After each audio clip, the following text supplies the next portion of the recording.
Hoping that you guys are enjoying your Friday on this holiday weekend, this Veterans Day weekend. We'd like to give a shout out to our veterans and our soldiers all around the country and world who are keeping us safe and allowing me to do this show. Also allowing you to enjoy your Fridays if you choose to, wherever you are around this country. Also want to give a shout out and a happy birthday wish to my stepmother Joanne. Thank you for all you've done and all you do for our family and for my father. And you know, this is a time of a day, kind of a week where you sort of reflect on things, family, of course.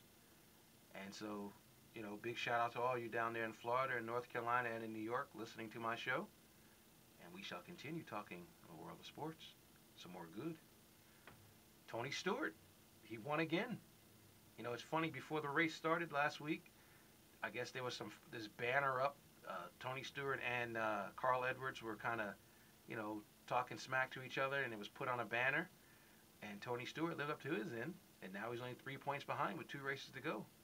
And in this Phoenix racetrack, apparently, it's kind of one of those up in the air type tracks where no one really has been. You never know what you're going to get out there, and no one really sort of has dominated that course. Anything can happen. That's right, folks. I watch NASCAR too. Crazy thing happening today with the Phillies. If the Phillies signed Jonathan Papelbon, that's extraordinary. Papelbon is a tremendous pickup for them because the one area where the Phillies have struggled has been in the bullpen. Now, I don't know what this says to Ryan Matson, who was poised to sign an extension with them, but that's an enormous, enormous pickup for them. I mean, if the Phillies don't win the World Series next year, Charlie Manuel should quit because essentially, but even though they got rid of Oswalt and supposedly they're going to may bring him back, they still have 3 top-notch starters, and now you have a guy who can shut it down at the 9th inning. What can you say? What can you do? So a huge pickup for the Phillies if the signing is true, and apparently, according to ESPN, it is true. How about Tiger Woods? Tiger Woods has been embroiled in some moronic scandal where his caddy made some racial comment in jest, and a lot of people are trying to make a bigger deal out of it, especially now that he's in Australia playing in a golf tournament, and his caddy's from Australia, and he's also caddying for Adam Scott in this tournament. Tiger's playing good golf right now. He's 2 rounds in the 60s, 168 and the 67 today. No one's going to say anything unless he wins this thing, but the golfers who are playing with him keep saying that he looks better than he's looked in a long time. And according to him, he could have shot even lower today had the wind not caught a couple of his balls. Just keep it going. No one's making a big deal about it. Win the tournament. Play well in the President's Cup. Win your tournament at the end of the year. And then next year, who knows, maybe you can get back to the dominance that you once had. But it's baby steps, folks. This Saturday night, the big fight. Manny Pacquiao, Juan Manuel Marquez. Round 3. Supposed to be a good fight. Be a lot of action early. I think Pacquiao is just too big for this guy now. I think back in the day when they were both small guys and they were both quick guys, they pummeled each other. But I think Pacquiao's gotten a lot stronger, a lot bigger, has been fighting bigger people. He's been more active as a fighter, and I think he will dismantle Marquez. This fight won't go more than 5 rounds, in my opinion. On the college football front, LSU, 9-6 in the supposed game of the century. I mean, it's funny to me. The Giants-Patriot game was 0-0 at the half, and everyone was like, oh, this is like LSU-Alabama. And then, of course, both teams exploded in the second half, scoring 44 points. To me, so much about football is play calling. If you call some plays and take some chances, maybe you succeed. Alabama took 1 chance, and it fell. They tried that halfback option pass. The guy was there, just underthrew it. LSU's defensive back made an unbelievable interception and got it done. LSU's poised to go undefeated now. They got some tough games coming up, playing Arkansas and, possibly Georgia in the championship game. Boise State is so excited that Georgia's playing so great because the more Georgia wins, the better it looks for Boise State, who dismantled them. That's my word of the day. dismantled. Oklahoma State, sometimes it's better to be lucky than good. Kansas State threw the kitchen sink at them and had every opportunity to win that game. The only problem, they gave Oklahoma State too much time on the clock. And Oklahoma State was able to rally in one of the best games that I've seen in a long time, 52-45. It was almost as good as the Stanford USC game. I mean, Brandon Weeden is legit. Blackman is a beast. And I'm sorry, folks. I know everyone in this country loves SEC football, and they think the SEC is the greatest thing that's ever happened to college football. Oklahoma State can play with any of those teams. Oklahoma State's defense may not be good, but if you got an offense like they have 4 guys who can play in the National Football League. They have 4 wide receivers who are 6'1" and bigger and fast as lightning and catch everything that's thrown their way. How do you cover that? You can't cover that. And I think they would take chances against LSU, take some chances against Alabama, and get it done. And we're going to take our first phone call. Good afternoon. This is Richard. How can I help you? Richard, it's David. David from New York. What's going on, David? How are you doing? I'm well, thank you. Obviously, last week we can't count the Chargers from last night, but you right on with Vincent Jackson, and, I guess he was the number 1 point leader in fantasy sports all around the country, apparently, the way he played last week. So it was a great call on your part. Thank you very much. I'm glad you noticed, and I'm glad I didn't pick him for this week. I know last night was just Phillip Rivers. The field looked small when the Chargers had the ball. When the Raiders had the ball, the field looked huge. It was unbelievable. So what do you got for us this week? All right, so week 10. Let's try to get another perfect week. In terms of starting, again, to recap what I normally do here, I try to give you advice on guys who aren't the obvious must-starts. So for at least 1 week, someone who is a borderline player is a must-play. And I think this week that's Santonio Holmes. Being a Santonio Holmes owner in one of my leagues, it's been definitely maddening being an owner of his this year.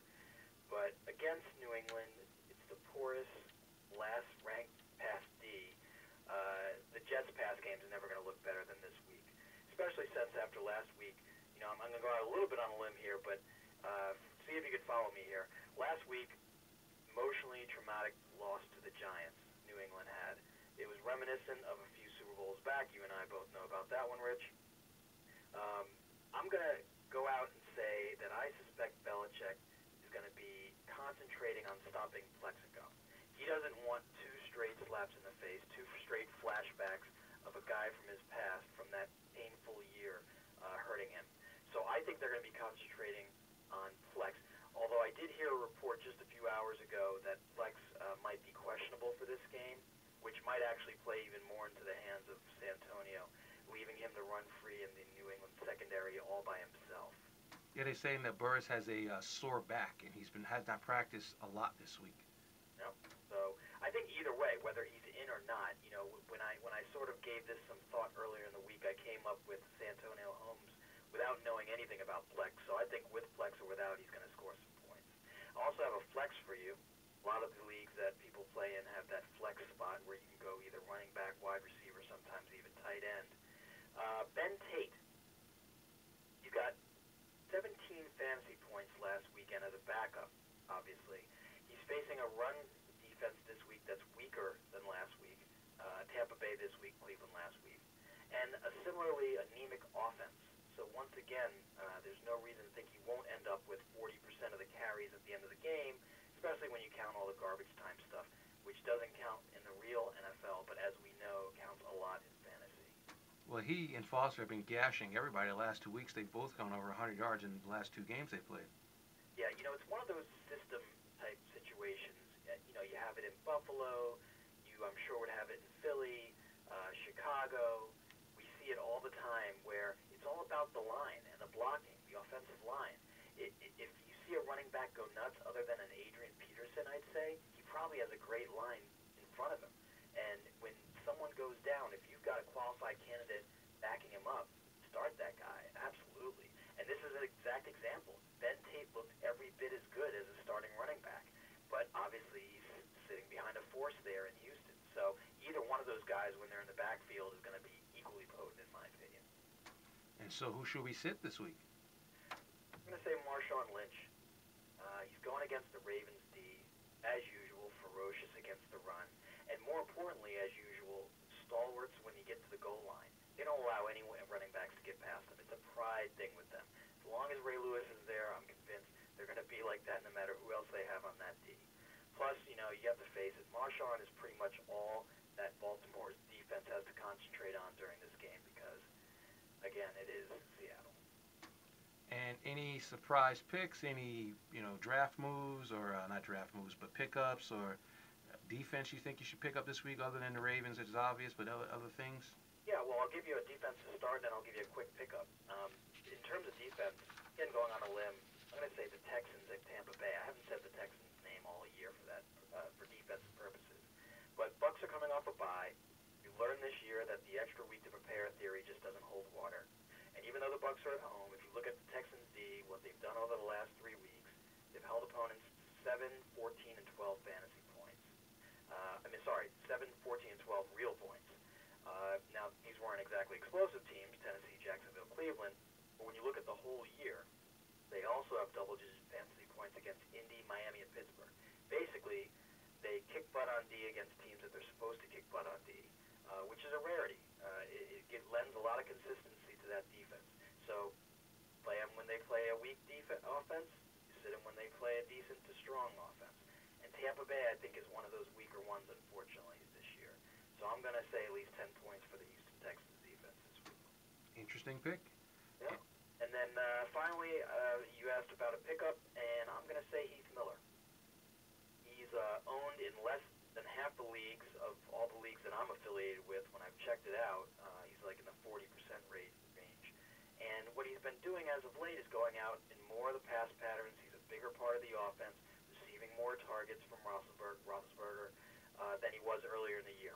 So if you look at the recent fantasy numbers again, he's got 9 points per game over the last 3 weeks. It bears out what I'm saying. It makes him a great sleeper pick. He's available. Pick him up. Well, thank you very much, David, and you enjoy your weekend. How was your 40th? Go Eels. Right on.